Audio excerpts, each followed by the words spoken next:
नमस्कार। सस्यामला news channel में आप सभी दर्शकों का स्वागत है। अभी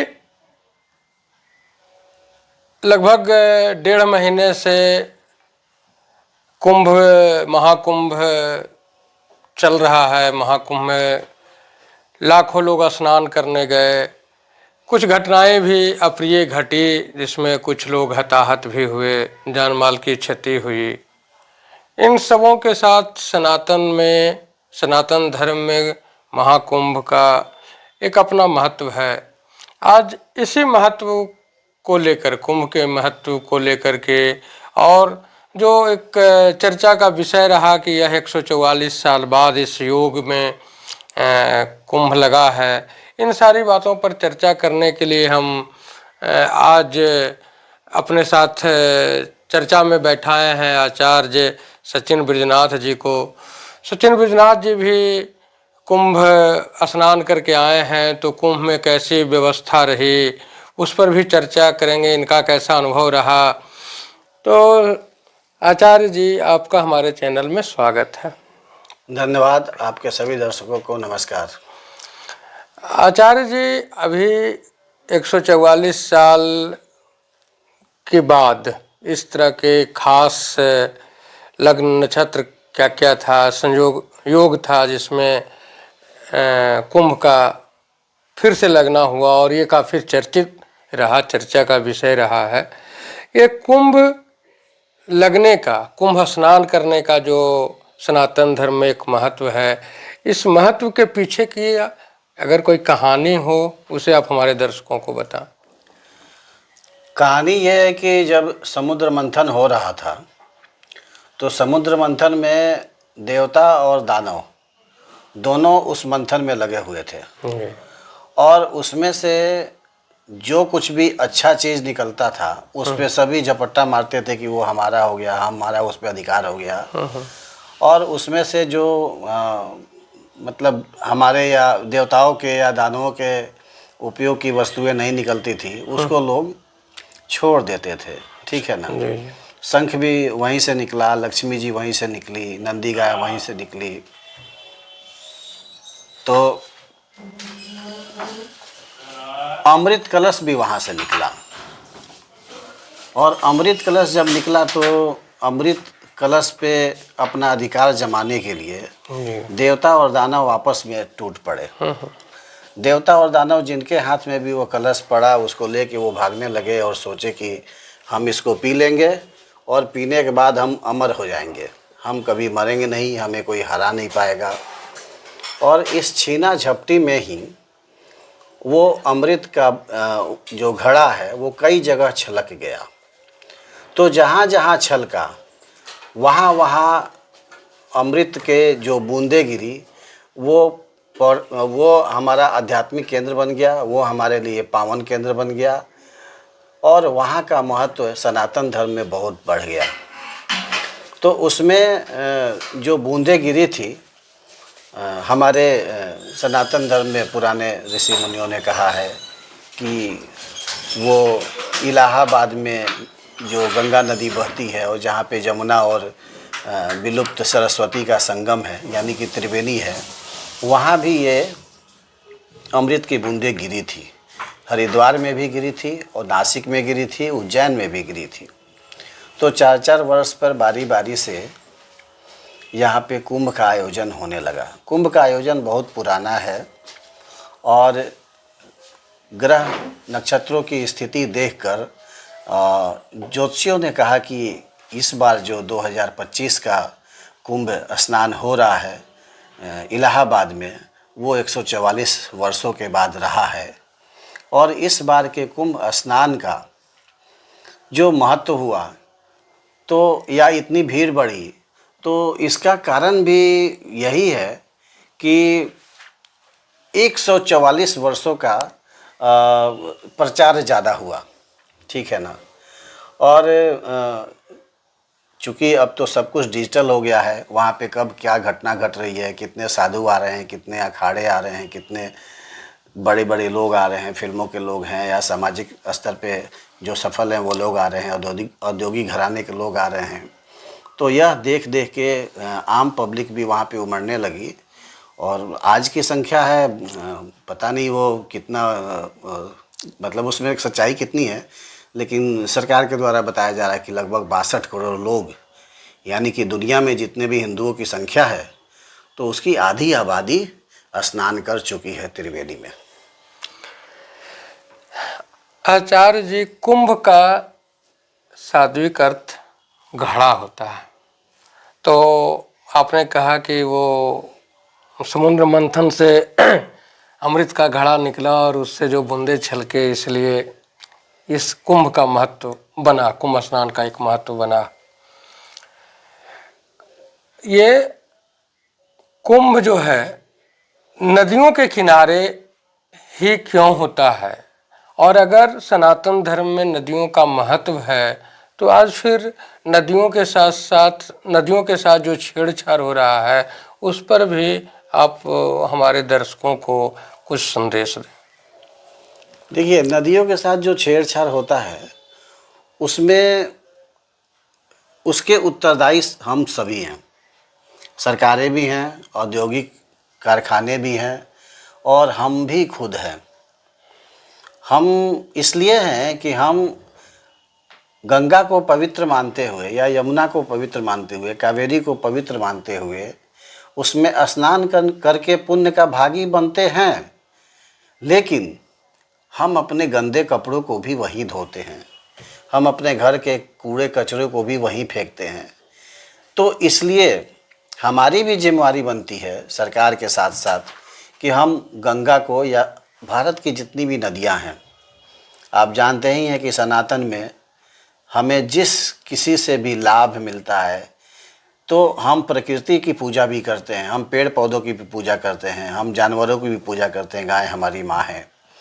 तो हमारे धर्म में हम जिस भी चीज़ के प्रति आसक्त हैं, कृतज्ञ हैं, उन सब की पूजा करते हैं और सब हमारे लिए पूज्य होते हैं। तो नदी से हमें पानी मिलता है, इसलिए हम नदी को भी पूजते हैं। गाय से हमें दूध मिलता है, गाय को पूजते हैं। पीपल से हमें 24 घंटे का ऑक्सीजन मिलता है, हम पीपल को पूजते हैं। तो नदियों को साफ़ करने की जिम्मेवारी सबकी है। और नदियों का जो ह्रास हुआ है, जैसे अभी आपने देखा होगा दिल्ली चुनाव में यमुना के गंदगी के चलते ही सरकार जो 12 वर्षों से चल रही थी बदल गई। तो ये नदियों को साफ़ रखना सबकी जिम्मेवारी है। और नदियाँ जब साफ़ रहेंगी तो हमारा जीवन खुद निर्मल हो जाएगा, हम खुद स्वस्थ रहेंगे क्योंकि हमें साफ़ पानी मिलेगा। आप भी कुंभ गए, 2025 में जो कुंभ लगा, और उसमें आप भी सब परिवार स्नान करने गए, पूजा अर्चना किया। वहाँ की जो सरकार है, यूपी की जो सरकार है, उसकी व्यवस्था को लेकर के पूरे मीडिया में काफ़ी हाय तौबा मचा था कि ये इतने करोड़ का व्यवस्था है, इतने अरब की व्यवस्था है। तो आपने वहाँ जिस तरह से मीडिया के द्वारा प्रचार प्रसार किया गया, उसके अनुसार आपने वहाँ अपना जो निजी अनुभव किया उसके बारे में हमारे दर्शकों को शेयर करें।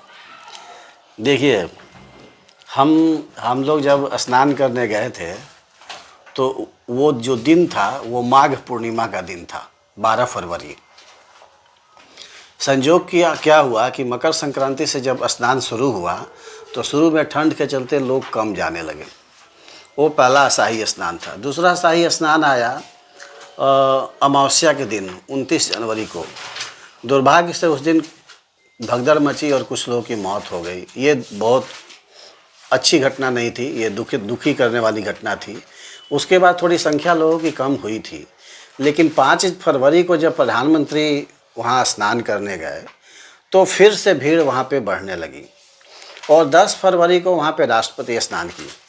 तो वो जो वीक था, वो वीकेंड में इतनी भीड़ थी कि गाड़ियाँ 10-10, 20-20 किलोमीटर तक फंसी रह गई रास्ते में। तो फिर मीडिया में हल्ला हुआ था। तो 10 के बाद 10 और 11 में सारी गाड़ियों को वहाँ से निकाला गया और रास्ते लगभग साफ़ हो गए। हम लोग भी सड़क मार्ग से ही गए थे। तो जो भी खबर समाचार के माध्यम से आते रहे, हम लोग इतने लकी थे कि हम लोग तो सड़क मार्ग से ही गए थे।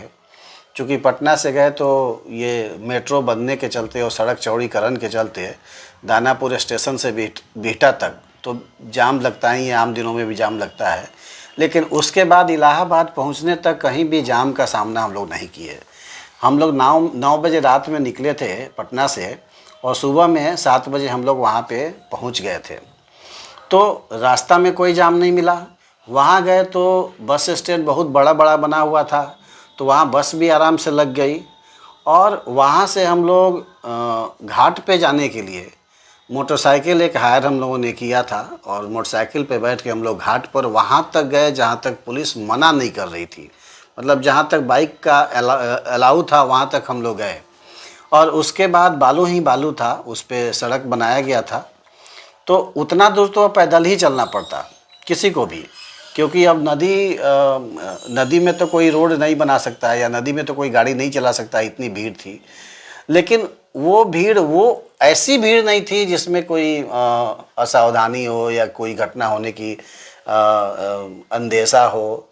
पुलिस बहुत मुस्तैद थी और जब हम लोग गंगा के किनारे पहुँचे तो बाइक को रोक दिया गया और बोला गया कि यहाँ से अब आप लोग पैदल ही जाना पड़ेगा।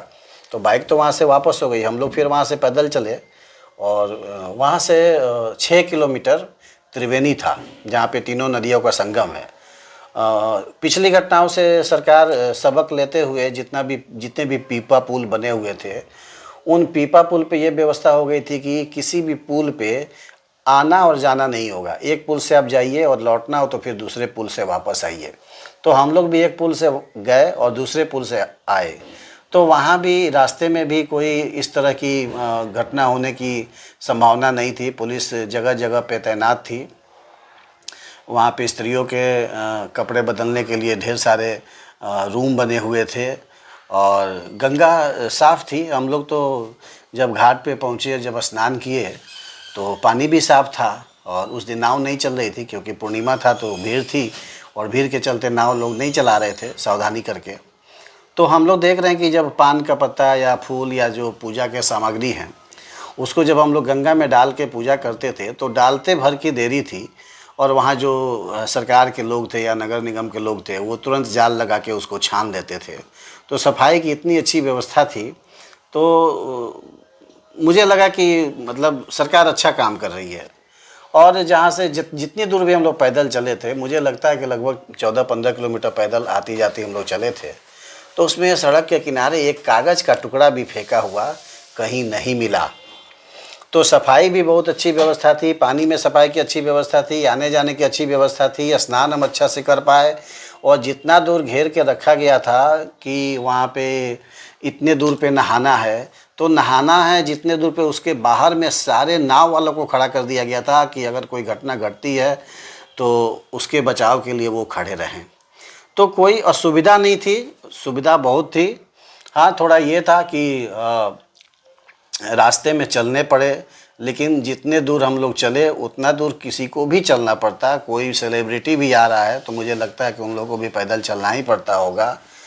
हाँ, अगर हम लोग इलाहाबाद शहर के तरफ से जाते, ट्रेन से जाते, तो शायद हम लोग को ज़्यादा चलना पड़ता, क्योंकि शहर में इतनी भीड़ है कि स्टेशन से घाट पे आने में बहुत चलना पड़ता है। लेकिन हम लोग दूसरे छोर से गए थे तो उधर से हम लोग को कम चलना पड़ा, मतलब 16-17 किलोमीटर में हम लोग आ जाके अपना स्नान करके आ गए थे। सनातन धर्म के एक तथाकथित आचार्य ने इस कुंभ को इस तरह से जोड़ करके लोगों में प्रचारित किया कि जो लोग कुंभ नहीं जाएंगे वो राष्ट्रद्रोही होंगे। इससे सनातन धर्म में इस तरह के जो आचार्य हैं, जो अपने आप को राष्ट्र और धर्म से भी इस तरह से बात करते हैं, इस पर आप क्या कहेंगे? देखिए, जो संत हैं, सन्यासी हैं, आचार्य हैं, नागा हैं, मुझे लगता है कि ऐसे लोगों को विवादास्पद टिप्पणी नहीं करनी चाहिए। जब आप सांसारिक मोह से मोह को त्याग करके आप साधु बनते हैं, तो फिर विवादित टिप्पणी करना अपने आप को प्रचारित करने जैसा ही लगता है। लगता है कि आप ईश्वर भक्ति में कम हैं और अपने आप का प्रचार करने में ज़्यादा लगे हुए हैं। तो मुझे लगता है कि संतों को कम से कम ऐसा कोई भी बयान नहीं देना चाहिए जिससे किसी खास पार्टी का पक्ष या विपक्ष दिखे। तो उन लोगों को थोड़ा इस पे बोलने से पहले बचना चाहिए था। अभी कुंभ का स्नान चल रहा है, निरंतर जारी है। इसी दरमियान दो नेता ही न कहा जाए, दो मुख्यमंत्री, एक तो पूर्व के मुख्यमंत्री बिहार के लालू प्रसाद यादव और दूसरे बंगाल की मुख्यमंत्री ममता बनर्जी ने कुंभ के ऊपर विवादित टिप्पणी कर दी। एक ने कह दिया कि कुंभ जाना नहीं चाहिए, दूसरे ने उसे मृत्यु कुंभ तक कह डाली। इस पर आप क्या कहेंगे? देखिए, राजनेताओं का जो गणित है वो कहते कुछ और हैं, इशारा कुछ और होता है, लाभ कहीं और से लेना होता है। सबको भारत के खास वर्ग का वोट चाहिए और वोट चाहिए, उस वोट के बाद सत्ता चाहिए।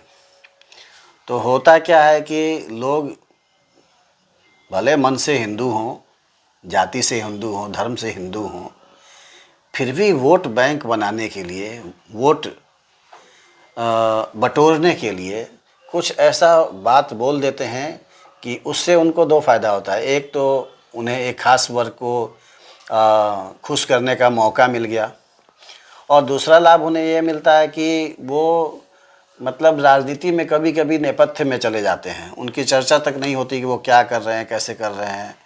तो इसलिए उन्हें एक बार फिर से चर्चा में भी आने का मौका मिल जाता है।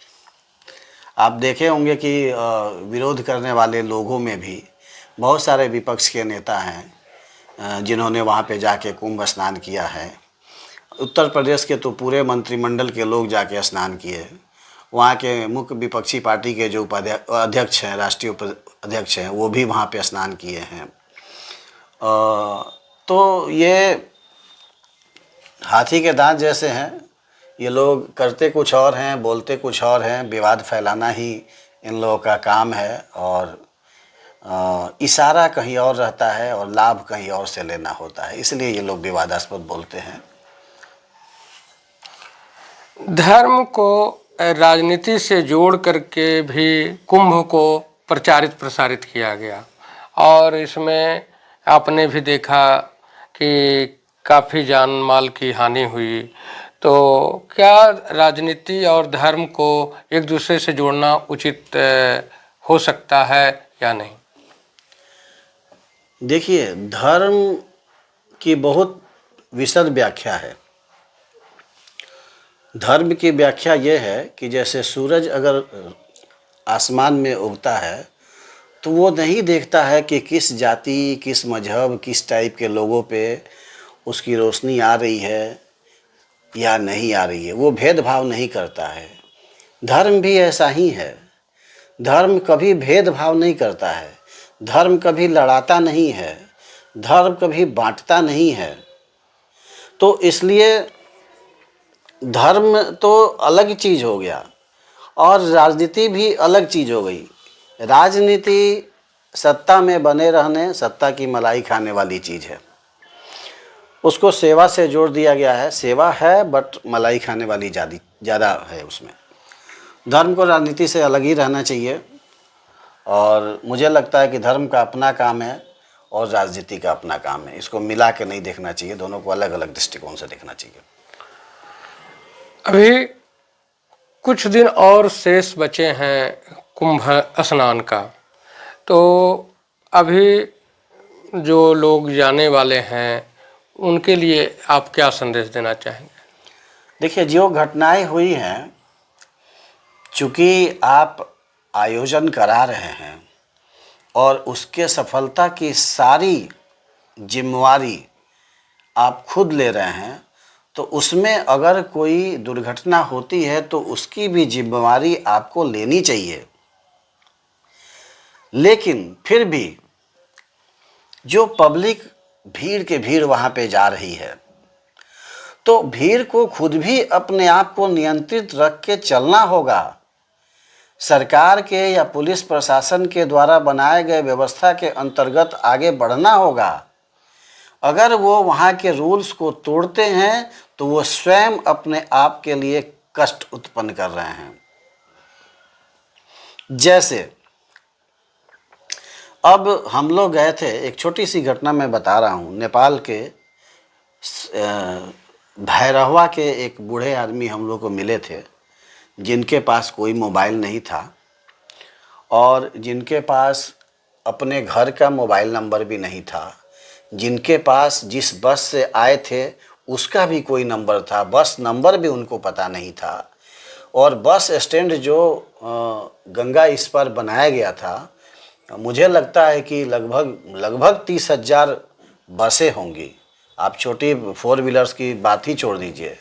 और लगभग वहाँ पे मुझे लगता है कि 10-12 बस स्टैंड बनाए गए थे, सबका अपना अपना नाम दिया हुआ था। लेकिन वो साक्षर भी नहीं थे, तो उन्हें कुछ भी नहीं पता था। और आप सड़क पे खड़े हो जाएं तो जिधर भी आपकी नज़रें जाती हैं, उत्तर दक्षिण पूर्व पश्चिम, बसें ही बसें दिखाई दे रही हैं। तो उनको पता ही नहीं चल रहा था कि उनकी बस लगी कहाँ है। बहुत परेशान थे। खैर हम लोगों ने पुलिस के माध्यम से उनको एक बाइक पे बैठा के जहाँ खोया पाया की घोषणा हो रही थी, वहाँ पे हम लोगों ने पहुँचा दिया। उम्मीद करता हूँ कि उनको बस, अपनी नेपाल जाने वाली बस मिल गई होगी। लेकिन देखिए, अब जो लोग जा रहे हैं और जिस गाड़ी से जा रहे हैं, तो उनकी गाड़ी कहाँ रुक रही है, उसका नंबर क्या है, उसके ड्राइवर का नंबर क्या है, उनको खुद अपने पास रखना होगा। अगर वो खो जाते हैं तो फिर इसकी जिम्मेदारी सरकार थोड़ी ना लेगी। आपका जब रास्ता बनाया हुआ है कि आप इस पीपा पुल से उस पार जाएंगे, स्नान करेंगे और स्नान करके फिर आप उस पीपा पुल से इस पार आएंगे, और आप जिधर से जाते हैं वही रास्ता आपको अगर नज़दीक दिखता है और आप फिर उसी रास्ते से आते हैं, तो आने जाने वाले का एक ही रास्ता हो गया, तो भगदड़ मचना ही है। कुछ लोग रास्ता छोटी करने के लिए शॉर्टकट अपना के जो रस्सियाँ वहाँ पे तानी गई है, रस्सी पार कर लेते हैं। तो जब जब इस तरह की व्यवस्था का उल्लंघन करने का प्रयास किया जाएगा, दुर्घटना होगी। अभी आप 2-3 दिन पहले ही देखे होंगे कि एक ट्रक में पीछे से, यहीं पटना के, एक गाड़ी 4 व्हीलर जा रही थी, तो वो पीछे से उसको ठोकर मार दिया और उसमें सवार 6 लोगों की मृत्यु हो गई। 2 पुरुष थे, 4 स्त्रियां थी। तो अब आप गाड़ी चला रहे हैं और आपको झपकी आ जा रही है, आप नींद में हैं, तो अगर नींद में है तो गाड़ी लगा के साइड में कुछ देर आराम कर लीजिए, सो लीजिए, अपने आप को रिलैक्स कर लीजिए, तब गाड़ी चलाइए। तो उसमें सरकार कहीं भी उत्तरदायी नहीं है। अब रेलवे की जो घटना आप पूछना चाह रहे होंगे, रेलवे में जो नई दिल्ली में हुई, इसमें सरकार की पूरी जिम्मेवारी है, रेलवे प्रबंधन की जिम्मेवारी है। जब आपके पास ट्रेन में लिमिट सीट्स हैं तो आप 1-1 घंटे में इतने हज़ारों हज़ार आप टिकट काट रहे हैं, और जब आपके यहाँ रास्ते बने हुए हैं, हम हवाई जहाज़ में जाते हैं, कहाँ कभी भगदड़ होता है। हवाई जहाज़ में चढ़ते हुए हम लोग 2 घंटा पहले हवाई अड्डा पे पहुंच जाते हैं। हम रेलवे में क्यों नहीं 2 घंटा पहुंच जाते हैं? क्योंकि रेलवे ने वो व्यवस्था करी नहीं है। तो रेलवे को वो व्यवस्था करनी चाहिए थी कि लोग भी उसी हिसाब से आराम से आएँ और आराम से अपने अपने ट्रेनों में बैठ के चले जाएं।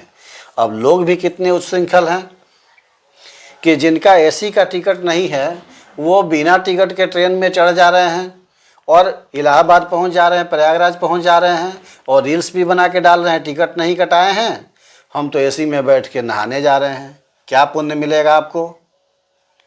कौन सा पाप आप धोने जा रहे हैं?